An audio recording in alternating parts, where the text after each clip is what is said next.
कैसे चारों तरफ से बॉलीवुड इस समय घिर गया है और कैसे बॉलीवुड को लगातार नुकसान हो रहा है। बॉलीवुड को ये समझ में नहीं आ रहा है कि बॉलीवुड कैसे अपने इस नुकसान की भरपाई करे। इसकी एक बड़ी वजह यह है कि तमाम फिल्में बहुत अच्छा बिजनेस कर रही हैं।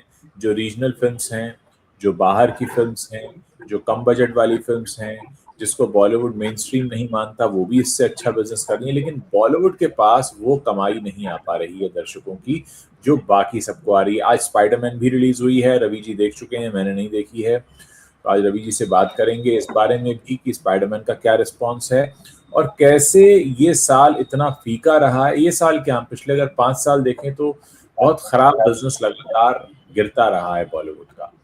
किस तरीके से चारों तरफ से घिरा है ये भी आपको समझाएंगे। कैसे बाकी और बाजारों की आई फिल्में कैसे कब्जा करके बैठी हैं, कैसे वो कमाई कर रही हैं, कैसे जो एक बड़ा हिस्सा जो बॉलीवुड की पॉकेट में आता था वो बॉलीवुड से लग रहा है, और कैसे बॉलीवुड के पास इस समय फिलहाल कोई रास्ता नहीं बचा है कि वो कैसे सामना करे, क्योंकि कुछ खास चीजें हैं जो बॉलीवुड बदलने को तैयार नहीं है। तो रवि जी, किस तरीके से आप देखते हैं? आज आपने सबसे पहले तो बताइए, आपने स्पाइडरमैन देख ली और आपने बताया कि आपको कैसी लगी, तो मैं चाहता हूँ दर्शकों से भी शेयर कीजिए आप। जी जी, स्पाइडरमैन तो मतलब कमाल कर रही है बॉक्स ऑफिस पर। और मैंने देखी और मुझे वाकई बहुत मजा आया। हालांकि मैं कहूं कि स्पाइडरमैन का फैन हूं मैं, देखता रहा हूं, मुझे इंतजार रहता है इस फिल्म का। लेकिन ऐसा जरूरी नहीं कि आप किसी फिल्म का इंतजार कर रहे हैं, आप किसी कैरेक्टर के या किसी सिनेमा के फैन है तो आपको अच्छा ही लगे। लेकिन वाकई बहुत अच्छा बना है, इसलिए आपको तारीफ करना पड़ती है। मतलब एकदम पैसा वसूल फिल्म जिसे कहते हैं ना, आपको एक मिनट भी कुछ सोचने का मौका नहीं देती है, चाहे उसके विजुअल्स हो, चाहे परफॉर्मेंस हो, चाहे कहानी हो। स्पाइडरमैन की कहानी सबको पता है कि उसको कैसे मकड़ी ने काटा और फिर वो कैसे फिर वो स्पाइडरमैन बन गया। फिर वो अकेला रहता, मतलब अकेला, उसकी आदत है अकेलेपन में रहने की, बहुत घुलता मिलता नहीं है, पुलिस की हेल्प करता है, फ्रेंडली नेबरहुड स्पाइडरमैन है। हमें न्यूयॉर्क को जाने कितनी बार उसने मुसीबतों से और अपराधियों से बचाया है, सब वही कॉन्सेप्ट है। और हर बार उसके सामने एक नई मुसीबत, नया विलन आता है। तो उस लिहाज से देखें तो सब कुछ वही है, लेकिन हर बार वो उसमें एक नई कहानी निकाल कर लाते हैं। इस बार भी बहुत ही अलग है। इसमें मुझे एक चीज ये भी इंटरेस्टिंग लगी कि जैसे इधर हम बॉलीवुड में देख रहे हैं पिछले 2-1 सालों से, ये वशीकरण वाला जो मामला होता है कि भाई आदमी किसी को वश में कर लेता है और फिर तो अजय देवगन ने भी दिमाग पे। इस बार स्पाइडरमैन का विलन ऐसे ही है, वो दिमाग में घुस जाता है, लोगों के दिमाग में कब्जा कर लेता है, स्पाइडरमैन को भी परेशान कर डालता है। और लड़की है वो, ऐसा भी नहीं कि कोई, हाँ बिल्कुल बिल्कुल। और उसका अपना मिशन है। अब वो सब चीजें मैं नहीं खोलूंगा क्या है कैसे, क्योंकि बहुत इंटरेस्टिंग है। तो इस बार पूरा वो वश में कर लेता है जब चाहता, और उसका पावर इतना है उस विलन का। क्लाइमेक्स में तो मतलब वहां से 1 किलोमीटर दूर तक जितने लोग होते हैं सब स्थिर हो जाते हैं। अरे बहुत बढ़िया। बताओ, तो स्पाइडरमैन बड़ा परेशान रहता है उसके, क्या करूं, मतलब इसके वो क्या चाहता है क्या नहीं चाहता है। आधी फिल्म बाद तो पता चलता है कि वो एक लड़की है। तो पहले तो आप इसी उसमें रहते हैं, क्योंकि वो हर बार एक अलग कैरेक्टर के साथ चैलेंज देते हुए मिलता है, तो पता ही नहीं लगता है कि विलेन कौन है, और समझ में नहीं आ रहा होता है। और स्पाइडरमैन की अपनी भी मुश्किलें रहती है, क्योंकि इन सुपर हीरो फिल्मों में जो मार्वल के जो कैरेक्टर्स हैं, उन्होंने एक चीज बहुत अच्छी रखी है कि हीरो के अंदर ही एक विलेन भी होता है। मतलब दोनों तरह की ताकतें उसमें होती है। ताकत होती या तो आप उसका अच्छा इस्तेमाल कर लीजिए, बुरा इस्तेमाल कर लीजिए। तो इन कैरेक्टर्स में हमको समय समय पर देखने को मिला है कि उनके बुरे और खतरनाक इरादे भी जाग जाते हैं। अब वो सुपर हीरो है, उनको कंट्रोल करना। तो अब जैसे यहाँ हल्क भी आता है, तो अब हल्क जो है बच्चों में बहुत पॉपुलर है, हम भी उसको देखते आए हैं बचपन से।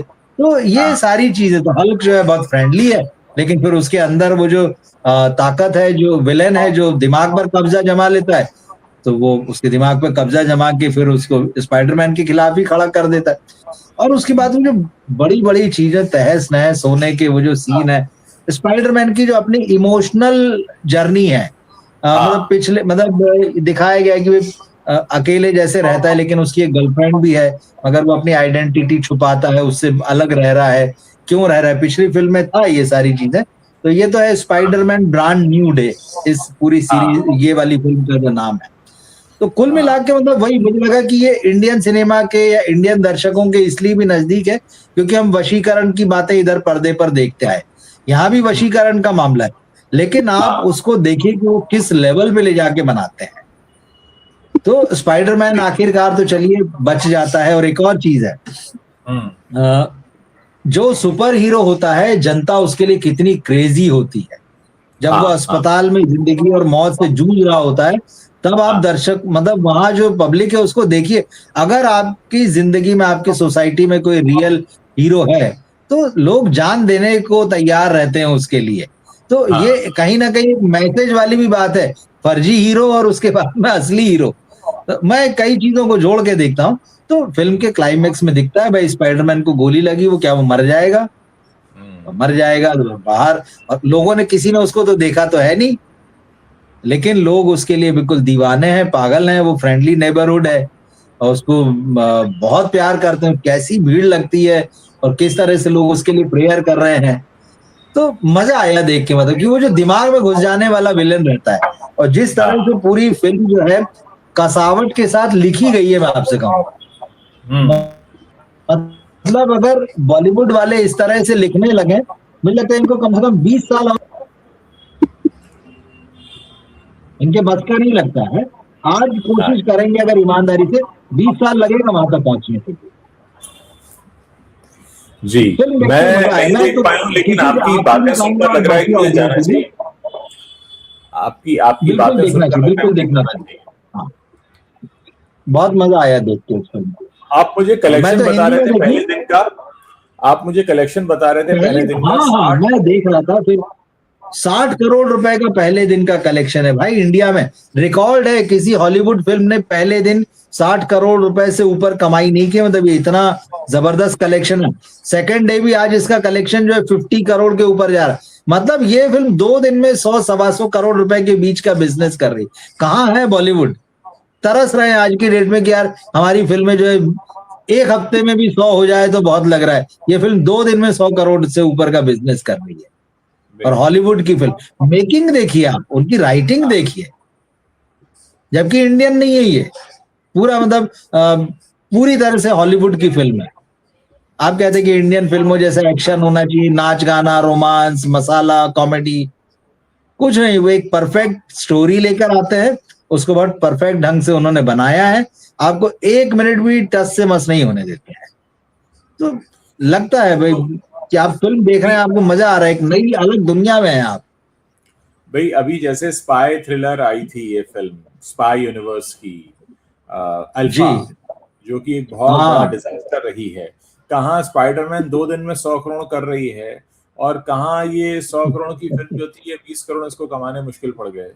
तो कितना बड़ा ये झटका है। दूसरा क्या है कि आपके हिस्से का पैसा था, मतलब अगर बॉलीवुड इतनी अच्छी फिल्म बनाता तो हिंदुस्तानी दर्शक उन्हें देखता, लेकिन आपने मैदान छोड़ दिया, आपने बाजार खाली छोड़ दिया, आपने फॉर ग्रांटेड ले लिया ऑडियंस को, और ऑडियंस को बाहर से एक अच्छा मसाला मिल रहा, अच्छा सिनेमा मिल रहा, तो वही पैसा जो आपकी जेब में आ सकता था आपके सामने से कोई आया और आपकी नाक के नीचे से उठाकर ले गया। तो ये हो रहा है इस समय बॉलीवुड में, और इसका खामियाजा मतलब भुगतना पड़ेगा बॉलीवुड को, भुगत रहा है। साथ ही एक चर्चा जो हम कर रहे थे कि लालू और देओल जैसी फिल्में भी ज्यादा बेहतर बिजनेस कर रही हैं बमुकाबले so called mainstream Bollywood फिल्मों के।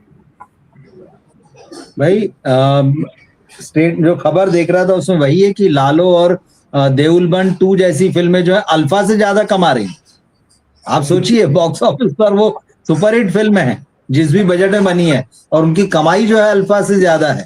आज सुबह अल्फा पर मैं बात कर रहा था तो मैंने एक खबर देखी थी, कोई बोई में, एक बार फिर से मैं आपको बताता हूँ। वो खबर ये कह रही है कि 100 करोड़ के बजट की ये जो फिल्म है इसने 59 करोड़ रुपए का बिजनेस किया, ऑलमोस्ट 60 करोड़ बॉक्स ऑफिस पर। तो वो कह रहे हैं कि चलिए ठीक है, इस फिल्म को जो है इसने 60% बॉक्स ऑफिस से रिकवर किया है, 40 करोड़ का नुकसान होगा। मैं कह रहा हूँ कि भाई 60 अगर मान ले तो पूरा का पूरा थोड़ी आ रहा है, उसमें तो एग्जीबिटर का भी जो उसकी भी फीस जो है वो अपनी ले रहा है, तो भी तो और पैसा कम होगा इसमें से। ठीक है, हाँ यशराज इस फिल्म का जो प्रोड्यूसर है वही डिस्ट्रीब्यूटर है, तो चलिए डिस्ट्रीब्यूटर वाला हिस्सा नहीं जाएगा। अरे 100 करोड़ की पिक्चर जो है आपको 50 भी वापस दिला दे, सारा सैटेलाइट और ओटीटी और वो सब मिला के 70 दिला दे, तब भी तो आपको नुकसान ही है। और वो जो फिल्में जिनको आप कहते हैं रीजनल सिनेमा है, वो चल रहा है, वो कमा रहा है, वो तारीफ पा रहा है। बात है कि आप कैसा सिनेमा बना रहे हैं। अभी आपने जैसे जो कहा दर्शकों वाली बात आपने बहुत अच्छी कही कि ये दर्शक गंवा रहे हैं। ये खूब ढोल पीटते हैं, हम पिछले साल 2 साल से देख रहे हैं, जैन जी के लिए, जैन जी के लिए, जैन जी के लिए। अरे भाई जैन जी को समझो तो वो क्या देखना चाहती है। वो जैन जी टीयर 1 और टीयर 2 का जो ऑडियंस है वो हॉलीवुड फिल्में देख रहा है, वो आपकी फिल्में नहीं देख रहा है। तो आप समझिए कि वो उन हॉलीवुड फिल्मों को क्यों देख रहा है, उन फिल्मों में ऐसा क्या है, वो हमें जो करना चाहिए हम क्या नहीं कर पा रहे हैं। ये ऐसा थोड़ी चलेगा कि हम जैन जी के लिए फिल्म बना रहे हैं, गाना गा दिया और एक आध मान लो सैयारा जैसी फिल्म मान लो चल भी गई, आप किसी भी तरीके से उसको आप मान लीजिए चली है तभी, तो एक फिल्म चल गई तो सब हो गया। आप हॉलीवुड की कितनी फिल्में हैं साल भर में जो उन्होंने देखी, मैं आपको अभी इससे पहले देखे ओडीसी बॉक्स ऑफिस पर कमाल कर रही है, अभी भी थिएटर्स में लगी है मैंने और देखी, मुझे बड़ी आप अच्छी देख लगी चुके हैं फिल्म। उस फिल्म को आप। फिर 150 करोड़ रुपए के आसपास। अभी थोड़े दिन पहले, इससे पहले वो ऑब्सेस्ड आई थी, भाई उस फिल्म ने कमाल कर दिया। वो तो खैर दुनिया भर में कमाल किया, यहां भी उसकी कमाई ग्रॉस में 100 करोड़ रुपए के ऊपर थी, नेट कमाई उसकी जो है 85 करोड़ रुपए से ऊपर थी। तो ले गए आपसे पैसा। और भी लास्ट ईयर का मैं देख, अवतार आई थी, फायर एंड ऐश, उसकी वर्ल्ड वाइड ऑडियंस है, आपके हाँ यहाँ भी है। आप ऐसा आप तो फ्रेंचाइजी का ढोलक बजाते हैं, फ्रेंचाइजी ला रहे हैं, फ्रेंचाइजी ला रहे हैं, फिर पिछली फिल्म के भरोसे रहते हैं कि नॉस्टैल्जिया होगा, लोग देखने आएंगे। नई फिल्म में कुछ होता नहीं है, वो हर बार एक नई फिल्म में कुछ बढ़िया लेके आते हैं पहले से बेहतर। उसी तरह से मिशन इम्पॉसिबल आया था जो द फाइनल रिकॉर्डिंग, हाँ रिकॉर्डिंग, तो वो उसका देखिए F1 आई थी, फॉर्मूला कार रेसिंग वाली, ब्रैड पिट की फिल्म। ये सब 100 जी। करोड़ से ऊपर की फिल्म है। जुरासिक पार्क, उनका जुरासिक वर्ल्ड जब आता है तब कमा के जाता है। भाई वो भी फ्रेंचाइजी बना रहे हैं, ऐसा नहीं कि वो नहीं बना रहे हैं, लेकिन आपके और उनके बनाने में बहुत फर्क है भाई, बहुत फर्क है। वो वहां बना रहे हैं और यहाँ से पैसा लेके जा रहे हैं 100 150 करोड़।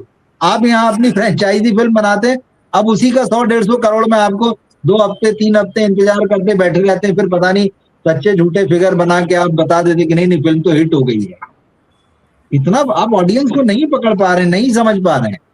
देखिए हो क्या रहा है कि खासकर एंटरटेनमेंट का फील्ड जो है ना, ये नएपन का फील्ड है। यहाँ कुछ आपको नया करना पड़ता है, यहाँ आपको कुछ हाँ बताना पड़ता है, नया देना पड़ता है, तभी आप कुछ ऐसा कर पाते हैं जिसकी वजह से लोग आपकी तरफ अट्रैक्ट हो।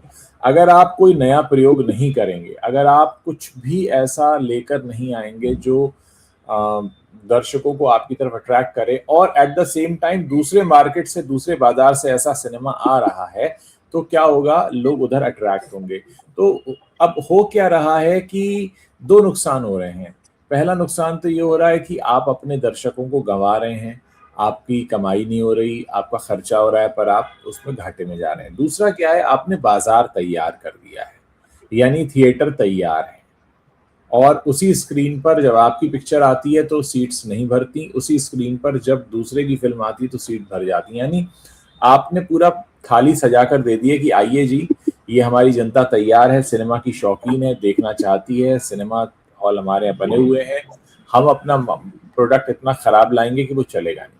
अच्छा, उसके बाद क्या होता है कि आप फिर यहाँ पे जो फिर तमाम तरह के आरोप लगते हैं कि ये नेपोटिज्म हो रहा है, शोषण हो रहा है, उत्पीड़न हो रहा है ना, जो चेहरे नहीं चल रहे हैं आप उनको बार बार मौके दे रहे हैं, कहानी में नया प्रयोग नहीं कर रहे हैं, आज तक राइटर को कोई इंपॉर्टेंस नहीं दी जाती, आज तक इतनी इतनी खराब स्थिति से गुजरने के बावजूद आपके यहाँ जो राइटिंग टैलेंट को कद्र होनी चाहिए थी वो आप अभी भी नहीं दे रहे हैं। तो कहना ये पड़ेगा यहाँ पर कि बॉलीवुड ने अपनी गलतियों से, अपने नुकसान से कुछ सीखा नहीं है, और वो लगातार इसीलिए पिछड़ता जा रहा है। आप सोचिए ना, कांतारा का एग्जाम्पल बार बार दिया जाता है कि एक बिल्कुल ही लोक कथा पर आधारित फिल्म जिसको पूरे हिंदुस्तान में भी लोग नहीं जानते थे किस तरीके से आती है, एक्सपेरिमेंट के नाम पर छा जाती है, लोग उस पर चर्चा करते हैं, बहुत अच्छा पैसा कमाती है, कम लागत में बनती है। आप बॉलीवुड कितनी तरह के नुकसान देख रहा है। एक तो आप बड़े लागत पे फिल्में बना रहे हैं, आप पैसा ज्यादा खर्चा कर रहे हैं, ज्यादा पैसा दे रहे हैं स्टार्स को, सो कॉल्ड स्टार्स को,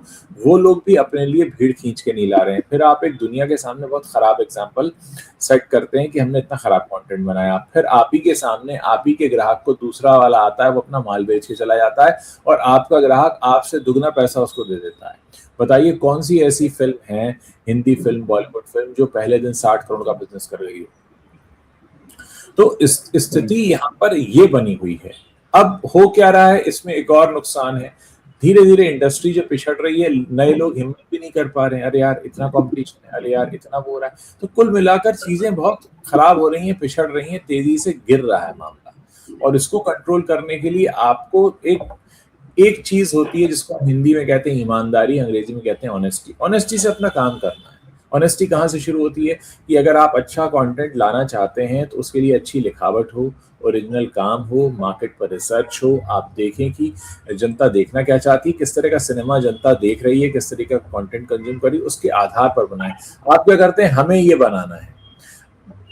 आज भी बॉलीवुड में फिल्में इस हिसाब से बनती है, अच्छा फिल्म बनानी है, किसकी डेट मिल रही है हमें, कहानी क्या है ये नहीं, डेट किसकी मिल रही है, कौन हमारे बजट में आ जाएगा, कौन से शूटिंग लोकेशन हमको मिल जाएंगे, उसके बाद कहीं से किसी को पकड़ के लाते हैं, यार कुछ लिख दो इस पर। लेकिन अगर आपकी कहानी में दम होगा, जिसकी वजह से आदमी डेट कैंसिल करके आपकी पिक्चर में काम करने आए, जिसकी वजह से लोग बाहर का सिनेमा ना देखकर आपका सिनेमा देखें, तो उसके लिए आपको अपने काम में मजबूती लानी होगी, काम में बहुत ईमानदारी लानी होगी, जो नहीं आ पा रही है। और इस वजह से फिर क्या होता है कि आज हम बैठकर वो आंकड़े गिनाते हैं कि देखिए हिंदी फिल्मों का मार्केट, सामने वाला आया वो इतना ले गया, इतना ले गया, इतना ले गया। और लोग, मैं देख रहा हूँ, लोग इस समय कंज्यूम जो कर रहे हैं, मलयालम फिल्में बहुत चल रही हैं। मलयालम फिल्में जो OTT पर काफी पसंद की जाती हैं, लोग ईरानी फिल्में देख रहे हैं, लोग कोरियन कंटेंट देख रहे हैं, लोग पाकिस्तानी ड्रामा देख रहे हैं, लोग टर्किश ड्रामा देख रहे हैं। इतनी जगह का कंटेंट चल रहा है, यानी भारत का आदमी जो है, भारत का इंसान, आदमी, नागरिक यहाँ का, जो अपना मनोरंजन कर रहा है, उससे विदेशी लोगों को इनकम हो रही है, विदेश में जा रहा है पैसा। आप यहाँ पे बाजार होते हुए भी आप उनको बिल्कुल भी मतलब कहते हैं ना कि आप उन्हें केटर ही नहीं कर पा रहे हैं। ये एक बहुत आपने जो सारी बातें बोली, देखिए उसमें दो चीजें हैं। एक तो आपने जो कंटेंट की बात कही और बॉलीवुड की बात, दोनों को अगर देखें तो हॉलीवुड का जो सिनेमा है वो कंटेंट पे काम कर रहा है। जो भी फिल्में चली हैं, चाहे ओडिसी ले लीजिए, चाहे अवतार ले लीजिए, चाहे अभी स्पाइडरमैन की बात हो रही है, ऑब्सेशन की बात हो रही है, ये सारा कंटेंट है भाई। हमारे यहाँ जैसा आप कह रहे हैं कि स्टार ड्रिवन है पूरा मामला, कि आज किसकी डेट मिल रही, भाई देख लो, जिसकी डेट मिल रही है उसके साथ फिल्म बनाते हैं, या हम स्टार के बगैर फिल्म नहीं बनाते। अगर आपके पास कोई प्रपोजल लेके आता है, अच्छा तुम फला स्टार को ले आओ, तुम ठिकाने स्टार को ले आओ, अगर तुम लाओगे तो तुम्हारे साथ बनाएंगे। तो हमारे यहाँ जो है वर्किंग बिल्कुल अलग तरह की है भाई। आप देखें ना, ये जितनी फिल्में हैं हॉलीवुड की, जो फिल्में 100-100, 150 करोड़ रुपए कमा रही हैं, हमारे लिए कोई बहुत जाने पहचाने चेहरे, बहुत जाने पहचाने हीरो हीरोइन थोड़ी होते हैं ना, वो हमारा मसाला होता है। हम तो उस कंटेंट को देखने जाते हैं, उन्होंने बनाया क्या है, इसको देखकर मजा आ रहा है और उसको देख के लोग बात कर रहे हैं। फिर जैसे मैंने जैन जी का कहा, ऑडियंस जो है पूरा जो है शिफ्ट हो रहा है, आप उसको नहीं बदल पा रहे हैं, नहीं उसके हिसाब से बना पा रहे हैं। एक और चीज हुई है हॉलीवुड सिनेमा को लेकर। एक समय तो हॉलीवुड सिनेमा जब आता था तो क्या होता था, अरे ठीक है मुंबई दिल्ली में चलेगा, थोड़ा मेट्रो में चलेगा, कौन इधर उधर देखने जाएंगे शहरों में, छोटे शहरों में तो चलेगा नहीं। आज हॉलीवुड का सिनेमा पैन इंडिया सिनेमा है, नॉर्थ से साउथ तक, वेस्ट ईस्ट सब जगह चल रहा है। आज की तारीख, पिछले 1-2 सालों में स्थितियां ये भी बनी है, एग्जैक्ट मुझे याद नहीं आ रहा कब, लेकिन आपकी बॉलीवुड फिल्मों के साथ हॉलीवुड फिल्में रिलीज हुई हैं और उन्होंने बाकायदा थिएटर में ऑक्यूपेंसी के लिए कि हमको कितना 50% स्क्रीन मिलेगा, 60 मिलेगा, उसके लिए लड़ाई लड़ी है और आपसे जीते हैं वो। अभी इसी का देख लीजिए ना, ऑब्सेशन जब रिलीज हुई थी उसी वक्त बंदर रिलीज हो गई थी और एक और फिल्म थी उसके साथ में। भाई थिएटर्स ने वो फिल्में हटाकर ऑब्सेशन चलाई कि ये देख रहे हैं लोग। आपकी फिल्मों को हटा दिया जाता है क्योंकि आपकी फिल्मों में दम नहीं है। तो ये अब क्रेज उसका बढ़ा है, बिल्कुल ठीक है, ये बात सही है, लेकिन उसकी एक वजह ये भी है कि आप भी अच्छा सिनेमा नहीं दे पा रहे हैं, और जब आप अच्छा सिनेमा देते हैं तो दर्शक देखते हैं। तो ये कहना मतलब आप ये भी नहीं कह सकते कि अरे रीजनल के प्रति ज्यादा झुकाव हो गया है या हॉलीवुड के प्रति झुकाव हो गया। बात अच्छे सिनेमा की, अच्छे सिनेमा के प्रति झुकाव है, अच्छे सिनेमा से लोगों को लगाव है, और अब तो बहुत सारी विंडोज खुल गई है ना, तो अब वो आप दबदबे वाली बात तो नहीं रह गई कि हम फिल्म बनाएंगे, फ्राइडे को आएगी तभी पब्लिक देखेगी। अब तो फिल्में रोज रिलीज हो रही है, कहीं ना कहीं कुछ ना कुछ, छोटी फिल्में, बड़ी फिल्में, short movies, full length movies, OTT पर वेब सीरीज आ रही, रोज कुछ ना कुछ ढेरों कंटेंट आ रहा है आपके सबसे बड़ा सामने, चैलेंज बहुत। हाँ सबसे बड़ा झटका वो था जब पुष्पा का ट्रेलर रिलीज पटना में जाकर हुआ था। हाँ ये तो बात सही, ये तो बहुत बड़ा झटका हाल ही में भोपाल में हुआ था पेटी का। हाँ वो भी देखिए, बिल्कुल सही चीज है। तो साउथ भी आपकी जगह घेर रहा है और हॉलीवुड भी घेर रहा है। अभी आप देखिए, ओडेसी के लिए इनकी टीम आई थी ना, क्रिस्टोफर नॉलन और उनके साथ जो 2-4 लोग और थे, तो उन्होंने समझा ना इंडिया मार्केट है, और इंडिया ने उनको वैसा रिस्पांस दिया है, फिल्म की तारीफ हुई है, फिल्म को देखने गए हैं लोग। तो आपकी तरफ नजर तो उठ रही है कि हाँ ये बाजार है, यहाँ जाना है। तो अब इस तरह से मान लीजिए 2-4-5 साल और खेल चल जाएगा तो इनका क्या होगा फिर? क्योंकि बेसिक बात वही जो आप भी कह रहे हैं और मैं भी हमेशा कहता हूं, राइटिंग पर इनका ध्यान ही नहीं है, इनको राइटिंग से कोई लेना देना ही नहीं है। मतलब जब मैं स्पाइडरमैन देख रहा था तो मुझे वही लग रहा था उस फिल्म की राइटिंग को देख के, क्या जितनी कसावट, जितनी खूबसूरती, जिस इमेजिनेशन के साथ इन्होंने लिखा है, आज कोशिश करेंगे तब ये अपना बेस बना पाएंगे कि यार हम 20 साल बाद ऐसा सिनेमा है। चलिए बहुत मेहनत कर लेंगे, बहुत ईमानदारी बरत लेंगे, तकनीक वगैरह तो शायद 10 साल, उससे कम तो नहीं लगेगा। इक्का दुक्का फिल्म आती रहेगी, ठीक है, कभी रामायण आ जाएगी, कभी आपकी धुरंधर आ जाएगी, कभी एक, लेकिन आप कंसिस्टेंट होकर कंसिस्टेंसी के साथ में अच्छा सिनेमा नहीं दे पाएंगे, दर्शक आपसे दूर होते जाएंगे। अच्छी फिल्म जब आएगी तब तो देख ही लेंगे, लेकिन इक्का दुक्का फिल्मों के होने से क्या होता है? इसी साल का उदाहरण देख लेते हैं, धुरंधर पार्ट 2 ले लीजिए बस। हाँ। उसके अलावा ऐसा क्या है? अक्षय कुमार की वो कॉमेडी फिल्म है जिसकी कोई गारंटी नहीं वो चली कि नहीं चली, उसके लिए बॉक्स ऑफिस भले ही दिखा दो, लेकिन दर्शकों में तो उसकी कोई चर्चा नहीं, कोई क्रेज नहीं। बॉर्डर 2 आई थी, उस समय हल्ला रहा, फिर बाद में उसके बाद कोई बातचीत नहीं हुई उसकी, उसके बाद भी फिर खबरें आती रही, इसका पैसा नहीं दिया, उसका पैसा नहीं दिया। फिल्म को जो है वो बताया गया कि भाई उस वक्त जो है कलेक्शन बढ़ा चढ़ा के बताया। ये बातें आती क्यों है? मैं बिल्कुल ये नहीं कह रहा कि ये खबरें, ये बातें जो आ रही है सच है। भाई प्रोड्यूसर बाद में कह देता नहीं फला जो है पार्टी झूठ बोल रही है, ऐसा नहीं है, हम सारा क्लियर कर चुके हैं, पर ठेकेदार को तो हमने दे दिया था, उसने आगे नहीं दिया तो हम क्या करें।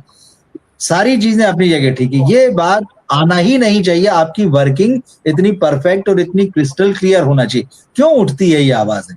क्यों लोग शक करते हैं जब आप कहते हैं कि यार हमारी फिल्म ने 3 दिन में 100 करोड़ कमा लिया है? क्यों लोग सोचते हैं कि यार ये कहीं झोलझाल है?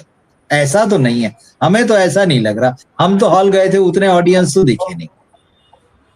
और एक सीनियर जर्नलिस्ट हैं, अभी नाम तो चलिए मैं नहीं लूंगा, बहुत सीनियर हैं, उन्होंने अभी लास्ट वीक एक वीडियो बनाया, पता नहीं वो किस दुनिया में होंगे मुझे पता नहीं, लेकिन उन्होंने कहा अरे मैं फिल्म के लिए टिकट बुक करा रही थी और मुझे पता चला कि भाई सारा सिनेमा हॉल जो है वो फुल है, और फिर मुझे अंधेरी से फिर मलाड जाना पड़ा, फिर लेकिन मैं सोचा जाने से पहले जो है एक बार और ट्राई कर लेती हूँ, तो टिकट विंडो पे गई, ऑनलाइन बुकिंग कर रही थी, टिकट विंडो पे जाके देखा जो टिकट मिल गई, और अंदर गए तो हॉल खाली।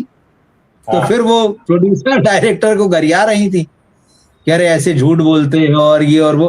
तो सब ये बात तो ओपन हो चुकी है भाई, कब तक ये झूठे आंकड़े दोगे? मैं एक बात यहाँ पे कहना चाहता हूँ कि अगर एक जमाना था जब 6-6 महीने 3-3 महीने पिक्चरें चला करती थी, साल भर भी चला करती थी, आज हर प्रोड्यूसर को ओटीटी पे आने की इतनी जल्दी क्यों है? आप कहिए ना मेरी पिक्चर में दम है, मैं लगाऊंगा 1 महीना कम से कम 4 हफ्ते, आप मत हटाइए उसको। आप हटा क्यों लेते हैं? आप ये क्यों कहते हैं कि हमारा हाउसफुल हो गया, पहले दिन, दूसरे दिन 100 करोड़ हो गया, तीसरे दिन 300 करोड़ हो गया, और आप दूसरे हफ्ते भाग जाते हैं? मतलब आपकी फिल्म में अगर इतना दम था तो 140 करोड़ लोग रहते हैं हिंदुस्तान में, 2 हफ्ते में ही लोगों ने देख लिया और आपने कहा तीसरे हफ्ते तो हमें चलानी नहीं है। अब एक्चुअली अगर आपको साबित करना है तो आप अपनी फिल्म को 1 महीना चलाइए ना।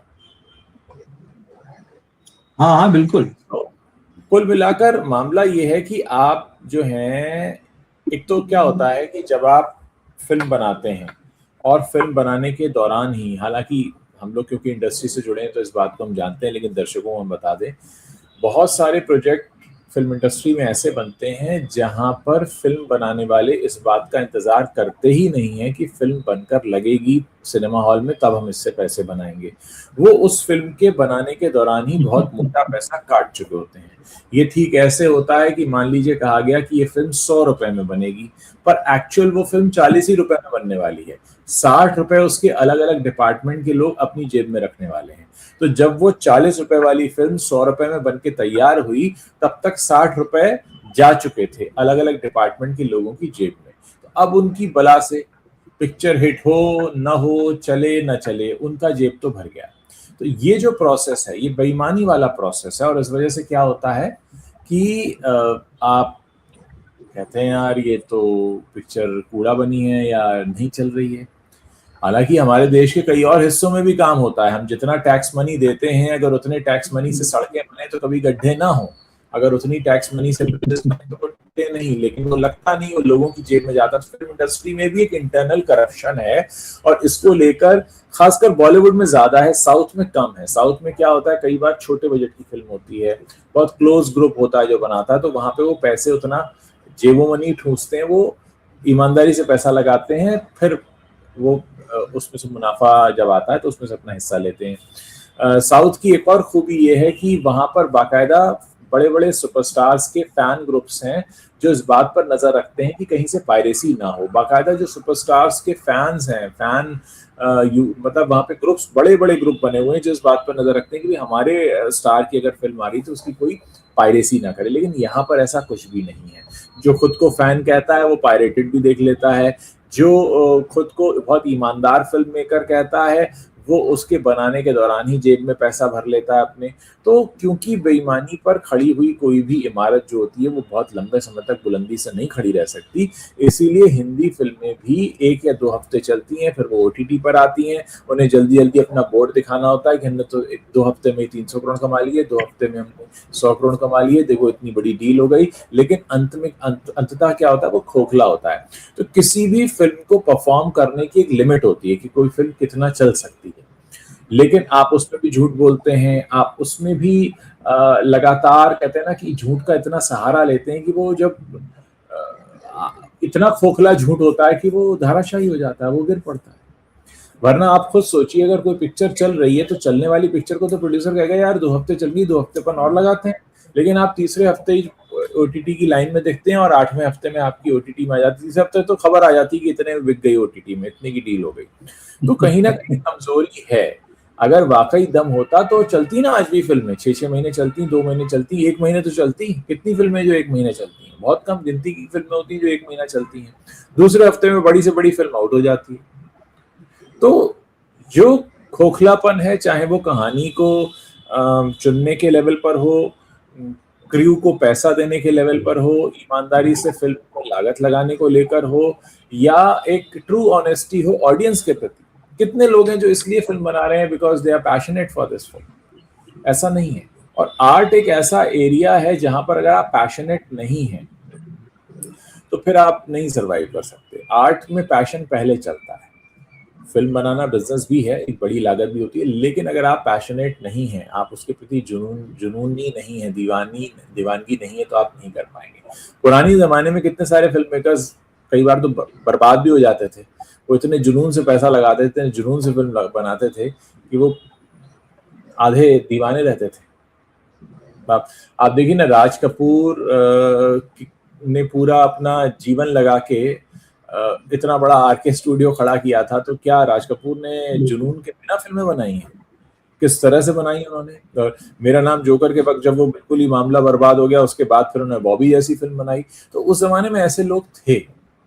लेकिन अभी जो लोग हैं वो पता नहीं क्या दिमाग में रख के फिल्म बनाते हैं। वैसे ही उनकी पूरी जो टीम होती है वो भी देखती रहती है कि सर हम कहाँ पे 1 रुपए 2 रुपए हम कहाँ पर मांगे, हमारे सर तो 10 रुपए मांग रहे हैं, हम कहीं पे 1 रुपए 2 रुपए मांग ले। तो इस वजह से ही पूरा का पूरा गेम धाराशायी हो रहा है। और ये चीजें क्योंकि रीजन सिनेमा में ना के बराबर है, इसलिए वो लोग आउटशाइन कर रहे हैं। बाहर का तो हम देख ही रहे हैं कंटेंट को क्या लाजवाब बनाते हैं। वहां पे ये नहीं होता कि मैं फलां के कैंप का हूँ, मैं फलां के कैंप का हूँ, मैं इसके साथ बैठूंगा, मैं उसके साथ फिल्म बनाऊंगा। तो हुआ क्या है कि फिल्म मेकिंग बिजनेस का मजाक बना रखा है और आर्ट के नाम पे तो आप उसको बिल्कुल माखौल उड़ाते हैं समोसा। ये है पूरा सिनेरियो जिस वजह से चीजें एकदम धाराशायी होकर गिर गई। बिल्कुल जो आप कह रहे हैं ना वो करप्शन है बेसिकली यहाँ। और मुझे याद आ रहा है सुभाष घई साहब का एक इंटरव्यू, खुद उन्होंने कहा था कि फिल्म बनाना उतना महंगा नहीं है जितना कि अब बना दिया गया है। उन्होंने खुद ही ये बात कही थी, ओपन है ये भी कि भाई हर डिपार्ट जब अब स्टूडियो वाला कल्चर हो चुका है, स्टूडियो के हिसाब से, और एक आदमी के हाथ में चीजें नहीं रह गई, टेबल दर टेबल मामला चलता है, तो हर टेबल अपने हिसाब से उसमें अपनी अपनी चीजें भी देखता है। तो अपने आप जितने की फिल्म होती है उससे डबल तो बजट वैसे ही हो जाता है। जो बनने में जाता है वो अलग बात है, बनने से पहले प्लानिंग के लेवल भी बहुत सारी चीजें हो जाती। तो वो जो एक ईमानदारी चाहिए, वो ईमानदारी वो दिखती नहीं। तो राइटिंग के लेवल का प्रॉब्लम है, मेकिंग के दौरान की जो ईमानदारी है वो गायब दिखती है। स्टार्स के अपने नखरे, स्टार्स जिस तरह से फिल्मों को ओवर बजट करते हैं, उनको पता नहीं अपना स्टारडम कहाँ दिखता है। मतलब समझ में ही नहीं आता, फिल्में एक के बाद एक पिट रही होती हैं, लेकिन भाई साहब सुपरस्टार हैं। तो ये कैसे सुपरस्टार हैं जिनकी एक के बाद एक 8-8 10-10 साल से फिल्म हिट नहीं हुई है, लेकिन वो सुपरस्टार हैं। तो ऐसा कौन सी इंडस्ट्री में होता है भाई कि आप 8 साल से 10 साल से रिजल्ट नहीं दे रहे हो, लेकिन आप उस इंडस्ट्री के बड़े दिग्गज कहलाते हो? यही हो रहा है। और साउथ देखिए, साउथ ने बहुत तेजी से राइज किया। खास तौर पे आप देखिए, साउथ में पहले चलिए तमिल तेलुगु की बात थी, अब तो मलयालम और कन्नड़ सिनेमा की भी तूती बोल रही भाई। कांतारा जैसी जो फिल्म आई उसने हिला के रख दिया सबको। क्या ऐसी भी फिल्म बन सकती है? पहली फिल्म जो थी, दूसरी फिल्म। हाँ। ये जो क्लासिफिकेशन है ना कि ये मलयालम है, ये कन्नड़ है, ये व्हाटएवर तमिल है, तेलुगु है, ये क्लासिफिकेशन हमारे दिमाग में है। जो न्यूट्रल दर्शक है उसके दिमाग में नहीं है। जैसे हमारे एक दर्शक कमेंट कर रहे हैं, बता रहे हैं कि आप लोगों की इंफॉर्मेशन के लिए अमेरिका और यूरोप में लोकल लोगों को मालूम ही नहीं है बॉलीवुड क्या होता है। लोकल आदमी किसी भी इंडियन एक्टर के बारे में नहीं जानता। सही बात है, जो एक न्यूट्रल आदमी उसको क्या मालूम। उसके लिए वो जितना अनजान हिंदी से है उतना ही अनजान कन्नड़ से, उतना ही अनजान मलयालम से।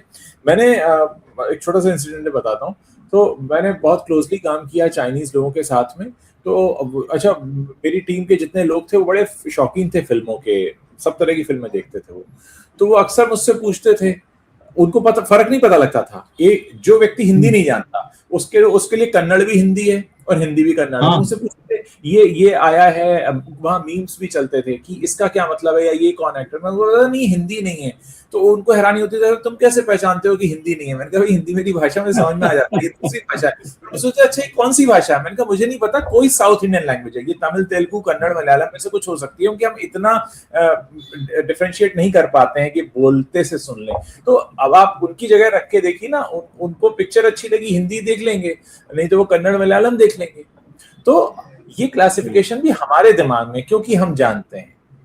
लेकिन जो नहीं जानता है वो, अब जैसे मैं अगर कभी कोई कंटेंट देखता हूँ, मैंने स्पेनिश कंटेंट भी देखा है, टर्किश भी देखा है, तो या ईरानी भी देखा है, लेकिन मुझे नहीं फर्क पता चलेगा ना, एकदम से नहीं पता चलेगा। थोड़ी देर में समझ आएगा अच्छा हाँ ये ईरानी है या अच्छा ये टर्किश है। अभी टर्किश और स्पेनिश में तो कोई फर्क ही समझ में नहीं आएगा, वो लोग तो दिखते भी बिल्कुल एक जैसे हैं। तो फिर जो देख रहा है वो किस हिसाब से देख रहा है कि यार कंटेंट अच्छा है। तो ये एक बहुत मेन चीज होती है। ये जो भाषा का जो वर्गीकरण है, ये सारी चीजें तब तक है जब तक कि आप उस चीज को जानते हैं। जब आप उसको जानते ही नहीं है तो आपके दिमाग में कुछ नहीं होता। हाँ, तो ओवरऑल फिर ये हो रहा है, वो उसको इंडियन सिनेमा की तरह देखते हैं। और हम लोग क्योंकि अभी तक जो है बॉलीवुड जो है उसको इंडिया को कल्चरली रिप्रेजेंट करता रहा है, वही तो हमने सरकारी तौर पर बना दिया बाकायदा इसको कि भाई इंडिया को अगर सिनेमा को ये रिप्रेजेंट कर रहा है तो बॉलीवुड कर रहा है, बॉलीवुड के स्टार्स ही सब कुछ है। तो ये धीरे धीरे बढ़ावा दिया गया। लेकिन जिस फोर्स के साथ में अभी तमिल तेलुगु के साथ में मलयालम और कन्नड़ आया, जिस तरह से मराठी सिनेमा है, गुजराती है, पंजाबी है, हालांकि बांग्ला सिनेमा भी है, मगर इधर थोड़ी सी उसकी चमक जो है थोड़ी सी कम हुई है, वरना पहले तो एक से एक दिग्गज वहां डायरेक्टर हुए हैं और कमाल की फिल्में वहां से आई हैं। लेकिन ठीक है, उसका एक अपना एग्जिस्टेंस है। तो ये जो रीजनल सिनेमा है, इसने बहुत तेजी से दर्शकों पर अपनी पकड़ बनाई है। और मैं अपनी भी बात करूं तो मैं, ठीक है, हम कहने को कहते हैं कि हिंदी इंडस्ट्री है, बॉलीवुड है, क्योंकि हम मेनली इसको कवर करते हैं, नजर चारों तरफ रखते हैं कि कहां से अच्छी फिल्म आ रही है, और जो अच्छी फिल्म होगी वही देखेंगे। हम अपना समय चाहते हैं कि अच्छा सिनेमा देखने में लगाएं, चाहे वो किसी भी भाषा का हो। अच्छी बात यह है कि चलिए अब तो डब होकर आती चीजें या फिर सबटाइटल्स आपको देखने मिल जाते हैं। अभी जैसे दृश्यम 3 आएगी, तो मैं मलयालम वाली तो मैं देख चुका हूँ सबटाइटल्स के साथ में, अभी उसकी बात नहीं करूंगा, कहानी क्योंकि सेम रहती है। एक आपके पास सुविधा तो अब बहुत हो गई है, तो आपको लगता है कि आपके पास जो भी समय है वो अच्छा सिनेमा देखने में लगाएं। तो ये बॉलीवुड के लिए वाकई बहुत बड़ा चैलेंज है कि अपने दर्शकों को बचा कर रखे। बचाना अब बहुत मुश्किल लग रहा है, क्योंकि वो खुद ये मान रहा है, वो खुद समझ रहा है कि भाई सबसे ज्यादा ऑडियंस तो हमारे पास यही आती है, कॉलेज गोइंग है, जिसको जेन जी कह रहे हैं। और देश में आज की तारीख में सबसे ज्यादा आबादी लगभग शायद 26-27% जो है वो जेन जी की है। एक अभी किसी अखबार में पूरा ग्राफिक छपा था, तो उसमें किस एज ग्रुप के कितनी आबादी है, सबसे ज्यादा आई थिंक 26-27% आबादी जो है वो जेन जी की है। तो अगर आप उस हिसाब से देखें कि उनके लिए फिल्म बना रहे हैं, तो आपको उनको समझना, पहले तो यही देखना पड़ेगा वो देख क्या रहे हैं।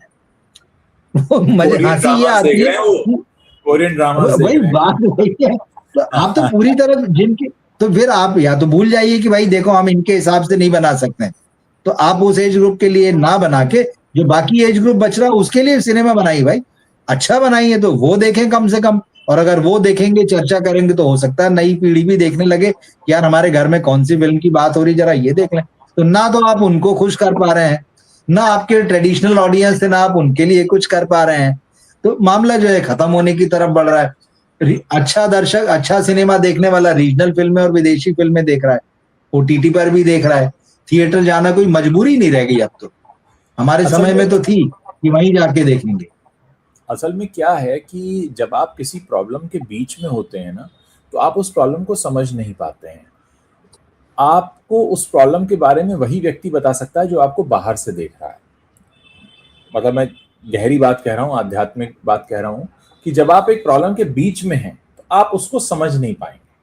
बॉलीवुड के साथ भी यही हो रहा है। बॉलीवुड वाले ना उसी चीज में बीच में हैं, वही नेपोटिज्म, वही कैंप सिस्टम, वही हम तो ये कर लेंगे, हम तो वो कर लेंगे, स्टार पावर, अभी वो बाहर से देख नहीं पा रहे हैं।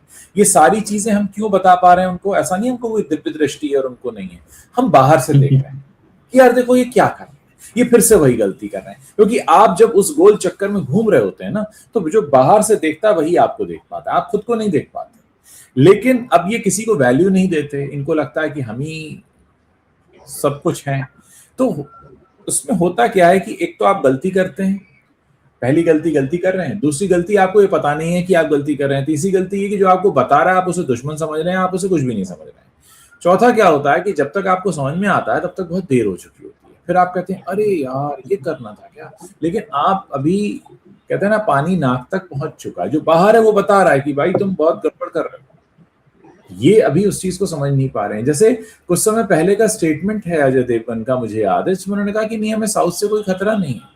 तो मुझे वो स्टेटमेंट देखकर लगा कि नहीं समझ में आ रहा अभी इन्हें। अब आप इसको, कुछ लोग कह सकते हैं साहब अहम है, ईगो है, जो भी है, लेकिन इतना जरूर है कि समझ नहीं आ रहा है। वरना कोई हम्बली इसको एक्सेप्ट भी कर सकता है कि हाँ हम देख रहे हैं, अच्छा काम कर रहे हैं वो लोग, हमें पसंद है। लेकिन आप अच्छा, क्या हो रहा है कि आप साउथ के सिनेमा की तरफ अट्रैक्ट भी हो रहे हैं, जा भी रहे हैं वहां पे, काम भी वहां ढूंढ रहे हैं, करना भी चाहते हैं, लेकिन क्या हो रहा है कि आप उस चीज से ना पूरी तरह से बाहर नहीं आ पा रहे हैं कि हाँ भाई ये सिस्टम जो है फेल हो चुका है, अब हम पुराने ढर्रे से बाहर निकलना चाहते हैं। ये सबसे बड़ी प्रॉब्लम है, इस वजह से बार बार फंस गए, क्योंकि इन्हें समझ में ही नहीं आ रहा कि कहाँ फंसे हुए। मुझे लगता है आप बिल्कुल ठीक कह रहे हैं कि भाई अंदर हैं और उसी माहौल में और उसी मानसिकता में और उसी दुनिया में घिरे हुए हैं, तो वो देख नहीं पा रहे हैं। लेकिन अगर आप बाहर से देखें तो इनके लिए बड़ा इंसल्टिंग है कि आप खराब सिनेमा बना रहे हैं, आपका स्टारडम डूब रहा है, आपके बड़े बड़े प्रोडक्शन हाउस जो है वो एक के बाद एक कतार से फ्लॉप फिल्में दे रहे हैं। आपसे अगर आज ईमानदारी से पूछ लिया जाए कि आप अपने 5 बेस्ट डायरेक्टर बताइए जो जिनकी अगली फिल्म जो है ना, हम दावे के साथ कहते हैं कि एक्स्ट्रा ऑर्डिनरी फिल्में होगी, नहीं बचे। आप 5 सुपरस्टार्स अपने बता दीजिए कि ये हमारे 5 सुपरस्टार हैं, ये आएंगे तो भाई साहब फिल्म पहले वीकेंड में 100 करोड़ और 200 करोड़ मार ही देगी। बचा ही नहीं, म्यूजिक आपका खत्म हो चुका है, जो कि ट्रेडिशनली आपकी ताकत था। आपके पास ऐसे कोई बहुत नए भरोसेमंद फेस नहीं है कि यार चलिए ठीक है, अगर आपके कुछ पुराने स्टार जो हैं वो 60 पार अगर जा रहे हैं या 55 पार हो चुके हैं, तो यार हमारे पास देखिए ये 25, 30, 35 वाली ये पीढ़ी है जो इनकी जगह ले लेगी। नहीं है, आपने ऐसी कोई फिल्में नहीं बनाई। आप कहें कि यार देखो पिछले 15 साल में ना हमने ये 15 फिल्में बहुत एक्स्ट्रा ऑर्डिनरी बनाई है, इसमें से 5 तो वर्ल्ड क्लास का सिनेमा है। आप दुनिया का सिनेमा बेहतरीन देख रहे हैं, 5 फिल्में हमारी भी है उसमें, है ही नहीं। तो इतनी बड़ी इंडस्ट्री होने के बाद जो है ये कायदे से तो बहुत अपमानजनक है कि आप इस स्थिति में हैं। लेकिन बात वही है कि आप अपने गिरेबान में झांक कर नहीं देखना चाहते हैं, आप आंखें खोलना भी नहीं चाहते हैं कि चलो हम एक बार देख ही लें यार, चलो अंदर ना देखें, आजू बाजू तो देख लें कि सचमुच हो क्या रहा है। बात बिल्कुल सही है कि इनसे सवाल होते हैं तो ये कहते हैं नहीं नहीं ये कोई खतरा ही नहीं है हमारे लिए। तो फिर अब उसके बाद तो यही होगा कि डूबेंगे। यहाँ पर 2 चीजें हैं। एक तो होता है कि हमें सच नहीं पता है या हमें सच नहीं दिख रहा है। मुझे लगता है यहाँ पर इससे आगे की बात है कि ये सच जानना भी नहीं चाहते हैं। सच इतना विभत्स है, इतना डरावना है, इतना कड़वा है कि उसको एक्सेप्ट नहीं करना चाहते। आपको वाहवाही की आदत पड़ गई है, आपको तालियों की आदत पड़ गई है, आप इस बात को एक्सेप्ट नहीं, आप इसको जानना ही नहीं चाहते कि मुझे बताओ ही मत कि ऐसा कुछ हो गया है। मतलब सच का चेहरा इतना भयानक हो चुका है कि ये उसको फेस नहीं करना चाहते।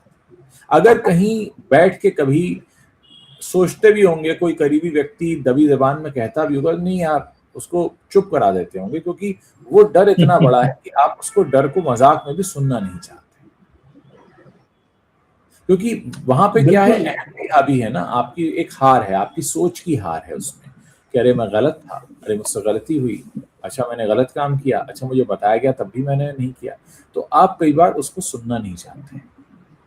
हम जो मतलब गीता में कहा गया ना, हम साक्षी भाव से अगर जीवन को देखना शुरू करें कि जो मैं हूं कर रहा हूं और जो मैं खुद को देख रहा हूं वो अलग अलग अलग है, एक नहीं है। लेकिन हम उसको अपने ऊपर मैं स्टार हूं, मैं इतना बड़ा हूं, तो वो जो मैं इतना हावी हो जाता है, वो जो साक्षी भाव है वो है ही नहीं वहां पे। तो सुधार आए कहां से? सुधार तो इसलिए भी नहीं आ सकता है, आजू बाजू जो चमचे हैं, वो जो झूठा पीआर है, झूठी मार्केटिंग है, सोशल मीडिया के झूठे नंबर हैं, तो झूठ तो आसपास बहुत सारा है, तो सच दिखे कहां से उसके बीच में। तो ये हालात तो होने ही है। मगर देखिए अभी तक तो बात सही है कि हमको लग रहा था कि वाकई मतलब स्थितियां बिगड़ रही हैं, अब तो सामने सामने दिख रही हैं। आपसे बढ़िया फिल्में वो ज्यादा बढ़िया फिल्में दे रहे हैं और हर साल मतलब दे रहे हैं। उनकी फिल्मों के साथ आपका कोई कंपैरिजन किसी लेवल पे नहीं। ठीक है आपने रामायण बनाई है, वो दुनिया भर में देखी जाएगी, पसंद भी की जाएगी, तो कब तक उसका ढोल लटकाए रहेंगे गले में कि हमने रामायण बनाई। एक फिल्म एक फ्राइडे, खत्म खेल। दूसरे फ्राइडे को आपको दूसरी फिल्म चाहिए भाई, कहाँ है आपका दूसरा फ्राइडे। तो ठीक है, एक आपने अच्छा काम किया होगा, मैं मान रहा हूं, चलेगी, खूब चलेगी, पर सिर्फ एक धुरंधर है।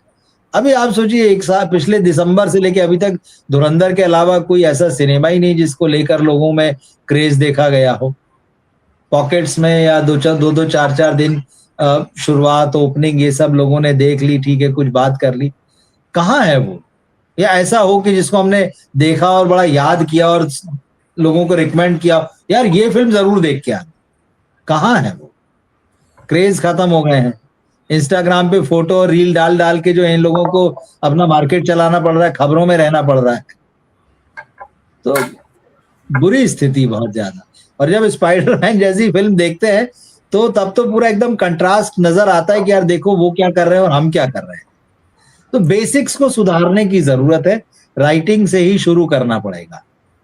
एकदम आपके पास सब है। हमारे दर्शक हैं जो पूछ रहे हैं स्पाइडरमैन देख ली, तो मैं बता दूं स्पाइडरमैन रवि जी ने देख ली है। ये लाइव हमने शुरू ही वहां से किया था, इन्होंने उसका रिव्यू किया था। जब ये लाइव खत्म हो जाए आप पीछे जाकर देख सकते हैं, नहीं तो उसका वीडियो भी अपलोड हो जाएगा, आप उसमें देख सकते हैं। रवि जी ने देखी है, मैंने नहीं देखी है।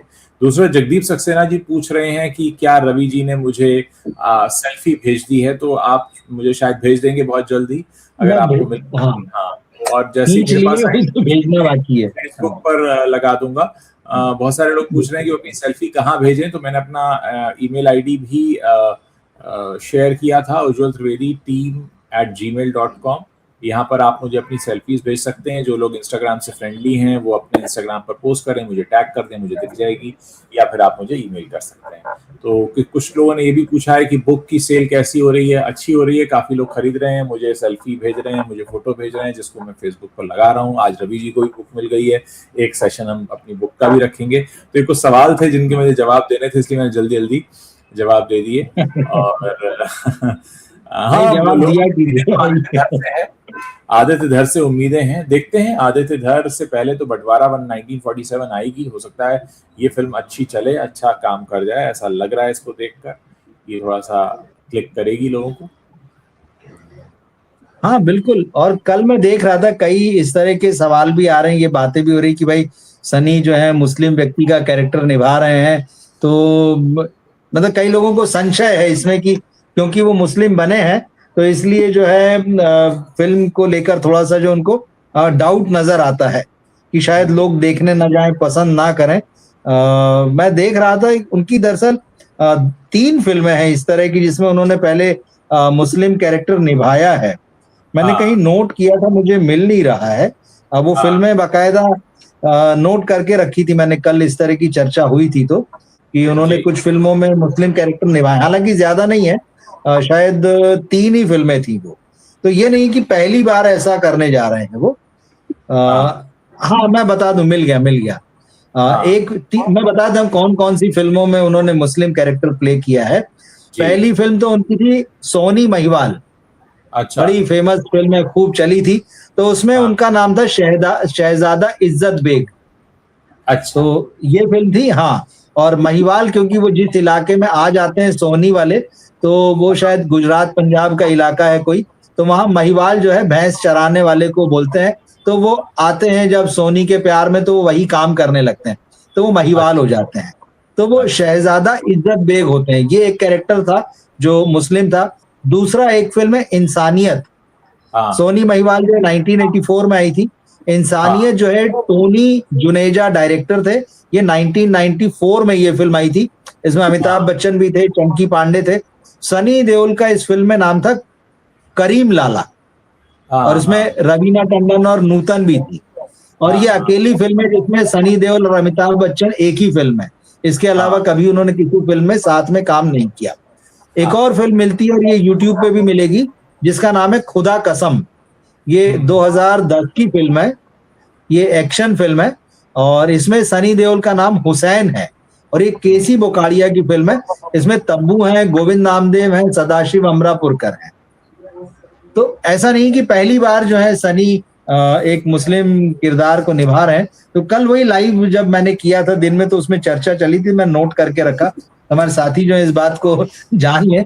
लेकिन अब क्योंकि थोड़ा सा माहौल अलग है और वो गदर वाली इमेज है जो सनी देओल की, गदर इंडियन, जो एक और वो उनकी फिल्म है hero a story of a spy, इस तरह की कुछ एक फिल्म है, love story of a spy, फिर गदर 2 है, जाट है।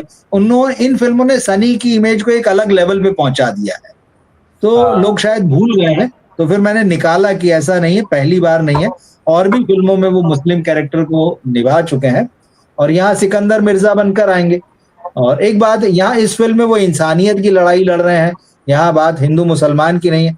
ठीक है, बहुत सारे लोग ये देखें वो पाकिस्तान जाएंगे तो स्वाभाविक है धर्म के आधार पर जब देश का बंटवारा हुए तो वहाँ जो मुस्लिम है तो जिनसे लड़ रहे हैं वो मुस्लिम ही है पाकिस्तान के।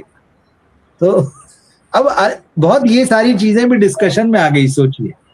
पर ठीक है, देखिए अपना अपना नजरिया है और चीजों को सामने रखना मेरा तो चाहिए। मानना है कि सभी धर्म बराबर हैं, धर्म से कोई फर्क पड़ता नहीं है, सारे धर्म बराबर हैं। अब ये नेताओं ने, पॉलिटिशियंस ने वोट लेने के लिए धर्मों में ये सब किया हुआ है, बाकी तो सारे धर्म बराबर हैं। और हमारा देश तो हमेशा से वसुधैव कुटुंबकम का मैसेज देता रहा है। तो ये हमारी सोच को बताता है कि अगर हम किसी व्यक्ति या किरदार को धर्म के आधार पर देखते हैं, मुझे लगता है हमें नहीं देखना चाहिए, और हमें इस तरह से देखना चाहिए कि ठीक है वो कैरेक्टर है, मतलब समाज में सभी तरह के लोग हैं तो एक इस तरह के लोग हैं। और एक एक्टर का काम तो, वही बात जो हम रामायण में रणबीर कपूर के लिए डिस्कस कर रहे थे कि रणबीर कपूर अपनी पर्सनल लाइफ में क्या खाते हैं और क्या पहनते हैं से कहीं ज्यादा जरूरी है कि वो उस रोल को कैसा निभाते हैं।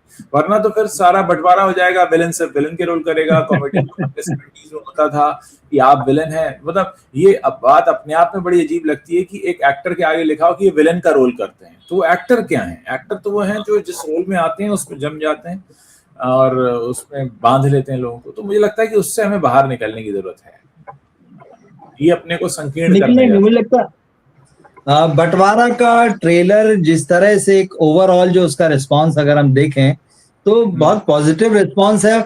शायद इससे चीजें बदलें, उस तरह से जिस तरह से अभी देखा जा रहा है, शायद इस देखने का नजरिया जो है किसी तरह से बदले, ये हो सकता है। सिनेमा कहीं ना कहीं पॉजिटिव चीजें भी लेके आता है अपने साथ में, और अच्छी फिल्म तो सभी देखना चाहते हैं, फिर वो कहानी कुछ भी हो। जैसे हम उसकी बात करें, मैं वापस आऊंगा की, तो 1.25 करोड़ रुपए की ओपनिंग से शुरू हुई फिल्म जो है चलते चलते फाइनली जो है वो हिट हो गई। लोगों ने देखा तभी हुई ना। उस फिल्म को लेके भी लोगों के मन में बहुत सारे डाउट्स थे कि पार्टीशन को लेकर बनी है, पाकिस्तान की कहानी है, लव स्टोरी है, हीरो वहां जाएगा नहीं जाएगा, जो भी चीजें थी, तो ये प्यार भाईचारे का संदेश क्या होता है। लेकिन हम देख रहे हैं कि वो फिल्म चल गई, तो एक तरीके से जीत हुई उस फिल्म की। महक अग्रवाल का एक सवाल है कि के आसिफ क्या कंगाल होते होते बचे थे मुगले आजम के दौरान? तो हाँ, ऐसी कहानियां हैं, बिल्कुल कहा जाता है कि बहुत लंबी दिक्कत हुई थी उनको। तो कंगाल शब्द देखिए क्या है कि पहले फिल्में बनाना बड़ा महंगा था, जैसा कि आप जानते हैं, पहले डिजिटल युग नहीं था। आज आप किसी भी सीन को कितना ही रीटेक कर लीजिए, इजी है, आपकी कोई फिल्म की मैगजीन खर्च नहीं हो रही। तो पहले फिल्में बनाना महंगा इसलिए भी था कि वो पूरी मैगजीन खर्च हो जाती थी, ऐसा नहीं होता था, डिजिटल नहीं था। आजकल तो हम लोग मोबाइल में हजारों फोटो खींचते हैं, एक ही जगह के 2500 फोटो खींच डालते हैं क्योंकि हमें चिंता नहीं करनी होती। लेकिन एक जमाना ये भी था कि हमारे घरों में 34, 36 और 32 रील वाले कैमरा आते थे। उसमें होता था कि भाई रील खत्म हो गई या इतने बचे हैं, जल्दी से खींचो, धुलवाना है, 3 दिन लगते थे, 3 दिन बाद धुल के आता था। तो इसी तरह से फिल्म बनाना भी पहले महंगा था, अब फिल्म बनाना, यही शायद उस दिन केसी बुकाड़िया साहब भी मेरे इंटरव्यू में कह रहे थे बात की, फिल्में बनाना तो सस्ता हो गया है। उन्होंने बात कही थी स्पेसिफिकली, अब फिल्में बनाना सस्ता है क्योंकि सुविधाएं ज्यादा हैं, पहले सुविधाएं नहीं थी। तो अब महंगा इसलिए लगता है क्योंकि अब फीस बढ़ा दी गई है। अब फीस तो आप कितनी भी बढ़ा दें तो फिर वो तो महंगा हो जाएगा। लेकिन एक फिल्म मेकिंग की जो कॉस्ट है, उनका ये कहना था कि फिल्म मेकिंग की कॉस्ट तो कम हो गई, पहले ज्यादा थी, मेहनत ज्यादा थी, एफर्ट्स ज्यादा थे, रिस्क बहुत था, जो अब सारा का सारा कम हो गया है। अब चीजें बहुत ही सुलभ तरीके से होती हैं। तो हाँ, ये है, इस तरह की कहानियां तो हमने भी पढ़ी हैं कि मुगले आजम के दौरान हुआ था। और दूसरा बंटवारा 1947 से उम्मीद तो कर ही सकते हैं। अगस्त में मुझे लगता है यही एक बड़ी हिंदी फिल्म आ रही है, क्योंकि प्रहार के बारे में सुन रहे थे, वो तो अब समझ में नहीं आ रहा कि हो रही है। वो 7 को आनी थी, वो आगे बढ़ गई, उसकी डेट नहीं है। इसके साथ में आवारापन 2 आएगी। आवारापन 2 है, आवारापन 2 है, तो देखेंगे। उसका ऑडियंस एकदम अलग है, जिसे वो देखना होगा तो वो देखेगा, इसका ऑडियंस एकदम अलग है ना। और अनकट इस फिल्म के सेंसर सर्टिफिकेट की भी बात हो चुकी है कि भले ही ए सर्टिफिकेट मिला है, लेकिन सेंसर बोर्ड ने कहीं कट नहीं लगाया उस फिल्म में। तो ए सर्टिफिकेट वो वायलेंस के कारण दिया गया होगा, जो फिल्म की थीम है। अदरवाइज तो इसमें ऐसा कुछ भी नहीं होगा जिसको आप कहें कि अरे ये क्या दिखा दिया है ना। और पॉजिटिव तो लग रहा है कि हाँ, इस फिल्म में कुछ बात होगी। और सनी देओल का समय अच्छा चल रहा है, तो ये भी बात है। उनकी इमेज के आप देखें ना, ट्रेलर जो उनकी एक्शन हीरो वाली जो इमेज है, ये फिल्म का ट्रेलर बता रहा है कि वो सारा मसाला है उसमें। तो यहाँ अगर जैसे हिंदू मुस्लिम करके भी देख रहे हैं बहुत सारे लोग, तो उनको नाराजगी की कोई वजह नहीं होगी कि अगर वो मुस्लिम कैरेक्टर निभा रहे हैं तो उन्हीं मुस्लिम दंगाइयों से लड़ रहे हैं। ऐसा मतलब कोई ये नहीं कह रही यहाँ कोई धर्म की बात हो रही है, लेकिन अब क्योंकि हो ही रही तो फिर कहना पड़ता है, बताना पड़ता है। तो भाई वो जहाँ जो इस्लाम में जो अमन की बात है, जो उसके खिलाफ जा रहे हैं, जो दंगा कर रहे हैं, तो सनी देओल अपने हिसाब से निपट रहे हैं उनसे। तो जिनको सिनेमा में मजा आता है, जिनको सनी देओल के एक्शन में मजा आता है, वो तो मजा लेंगे उसमें, और फिल्म का मैसेज भी लेके आएंगे उसके बाद में साथ में। बहुत पहले इकबाल साहब एंगल है। कहकर गए थे कि मजहब नहीं सिखाता आपस में बैर रखना, और हमारा पूरा बिल्कुल। यकीन उसी में है। कोई मजहब नहीं सिखाता है आपस में बैर रखना। ये पॉलिटिशियंस का, क्योंकि अब वो वोट किस आधार पर लें आपको, ना तो उन्हें सड़कें बनानी है, ना उन्हें स्कूल अच्छे खोलने हैं, ना अस्पताल अच्छे खोलने हैं, ना उन्हें रोजगार के अवसर सुलभ कराने हैं, ना महंगाई पे बात करनी, ना सोने पे, ना पेट्रोल पे। तो बात इसीलिए इस पर करते हैं, और ये आम लोगों की बड़ी बेवकूफी होती है कि वो धर्म पर चर्चा करने लग जाते हैं। धर्म पर चर्चा करनी भी नहीं चाहिए, क्योंकि ये इमैटेरियल चीज है कि आपका धर्म क्या है। कोई भी होगा, उसका देश की राजनीति से क्या ही लेना देना हो सकता है, क्योंकि हम टैक्स भरते हैं, टैक्स थोड़ी ना हमसे कोई धर्म पूछ के लिया जाता है। आपकी जितनी इनकम है, टैक्स भरते हैं तो आपसे पूछा जाता है कि आपका धर्म के कौन सा है या क्या है, या बारिश होती है, सूखा पड़ता है या बाढ़ आती है तो आपसे धर्म पूछ कर आती है। तो ये तो पॉलिटिशियंस के काम है। पता नहीं हमारे देश के लोग कई बार इतनी मूर्खता के काम करते हैं कि पॉलिटिशियंस की ट्रिक में फंस जाते हैं। खैर, हाँ बिल्कुल ठीक बात, एक अलग सब्जेक्ट है। तो कुल मिलाकर अच्छी चर्चा रही। करीब करीब 55 मिनट हो चुके हैं हमें बात करते हुए, पता नहीं चला। आपसे जब भी बात होती है तो बिल्कुल पता नहीं चलता। आजकल नहीं बिल्कुल, दोनों ही चैनल के दर्शक एक साथ आ जाते हैं, दोनों जगह हम लोग लाइव होते हैं। वर्टिकल अच्छा है ना, दर्शकों से भी इंटरेक्शन होता है और बातें होती, वो भी अपनी बात रखते हैं, तो इससे बढ़िया तो क्या हो सकता है। बिल्कुल। कुछ लोग शिकायत कर रहे थे कि वर्टिकल में एड्स नहीं आते हैं, हॉरिजॉन्टल वाले उसमें ऐड आते हैं। तो भाई ऐड आना भी जरूरी है, क्योंकि जिस वजह से हम ये शो करते हैं उसका सीधा कनेक्शन ऐड आने से भी। हम ये बिल्कुल नहीं कह सकते कि एड्स ना आए, क्योंकि एड्स आते हैं तभी हम इस काबिल हो पाते हैं कि हम इस तरह के शोज कर सकें। तो एड्स से आप बैर ना समझें, एड्स भी हमारे कार्यक्रम का ही हिस्सा है, उन्हें भी देखें। टीवी में भी आते हैं, ओटीटी पर भी आते हैं, अभी क्या करें, सबका रिवेन्यू वहीं से आ रहा है ना, बात ये है, वहीं से आता है ऑब्वियसली। इस दुनिया में हर चीज धन से कनेक्टेड है, और हम भी धन से कनेक्टेड हैं, तो उसमें कोई गलत बात नहीं है। वैसे हिंदुस्तान में अक्सर कहा जाता है, ओहो तो पैसे कमा रहे हो, तो मतलब जाने जैसे पैसे कमाना जो अपराध होता। पैसे नहीं कमाना, पैसे नहीं कमाना अपराध। जो नहीं कमाता उसको कोई नहीं देता है, ये भी है कि चलो भाई तुम बड़े अच्छे आदमी हो, नहीं कमा रहे हो, हम देते हैं। हालांकि सरकार गरीबों की मदद करती है, सरकार जो है वो सरकार है, वो गरीबों की मदद करती है, वो देती है।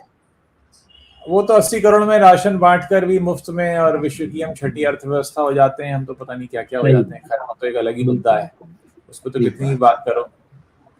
नहीं, सरकार की इस मेहरबानी को भी हमें याद रखना चाहिए भाई। हाँ हाँ हाँ, हमारे टैक्स से हमारे ऊपर मेहरबानी होती है, उसे हमें याद रखना चाहिए। ये तो है। चलिए सर, शुक्रिया, थैंक यू। दर्शकों का भी बहुत बहुत शुक्रिया। थैंक यू, सभी दर्शकों का भी बहुत बहुत शुक्रिया। शुभ रात्रि, आपको भी शुभ रात्रि उज्जवल जी।